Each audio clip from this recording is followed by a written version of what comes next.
Hi friends, welcome to our channel.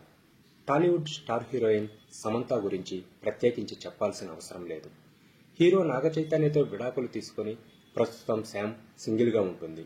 కానీ చైతూ మాత్రం శోభితా ధూళిపాలని రెండో పెళ్లి చేసుకుని హ్యాపీగా ఉన్నాడు.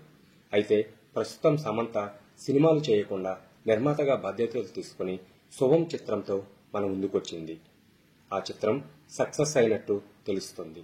శుభం మూవీకి ఆశించిన కలెక్షన్స్ రావడంతో ఆమె చాలా హ్యాపీగా ఉంది. ఈ మూవీకి పాజిటివ్ టాక్ రావడంతో సమంత వరుస ఇంటర్వ్యూలు ఇస్తూ ఫుల్ బిజీ అయింది.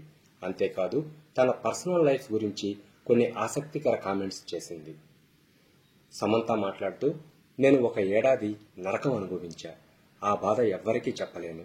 ఎలా అంటే సూసైడ్ ఆలోచనలు కూడా వచ్చాయి. చనిపోయే వరకు వెళ్ళా అంటూ షాకింగ్ విషయాలు బయటపెట్టింది. మరి శామ్ను అంతలా బాధ పెట్టిన సంవత్సరం ఏంటో ఇప్పుడు తెలుసుకుందాం. తాజాగా సమంత ఇచ్చిన ఒక ఇంటర్వ్యూలో, నా లైఫ్లో అత్యంత విలువైన రోజులు చూశాను, అత్యంత కఠినమైన రోజులు చూశాను. అయితే ఇప్పటి వరకు 1 ఏడాది మాత్రం చాలా కష్టపెట్టింది. అదేదో కాదు, 2021. నా లైఫ్లో జరగాల్సిన చెడు మొత్తం జరిగిపోయింది. అంత చెడు జరుగుతుందని అసలు నేను ఊహించలేదు. మొత్తం ఆ 1 ఏడాదిలోనే జరిగిపోయింది. అప్పుడు నా జీవితం మీదే నాకు విరక్తి పుట్టింది. ఎవరికీ చెప్పకుండా చచ్చిపోవాలనుకున్నాను. ఇంకా నా జీవితంలో ఏం మిగిలింది అని అనుకున్నాను. ఇక్కడితో నా లైఫ్ ముగిసిపోతుందేమో అనుకున్నాను. కానీ ఆ తర్వాతే చాలా నేర్చుకున్నాను.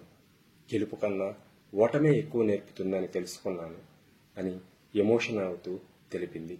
ప్రస్తుతం దీనికి సంబంధించిన వీడియో సోషల్ మీడియాలో వైరల్ అవుతుంది. Thank you friends.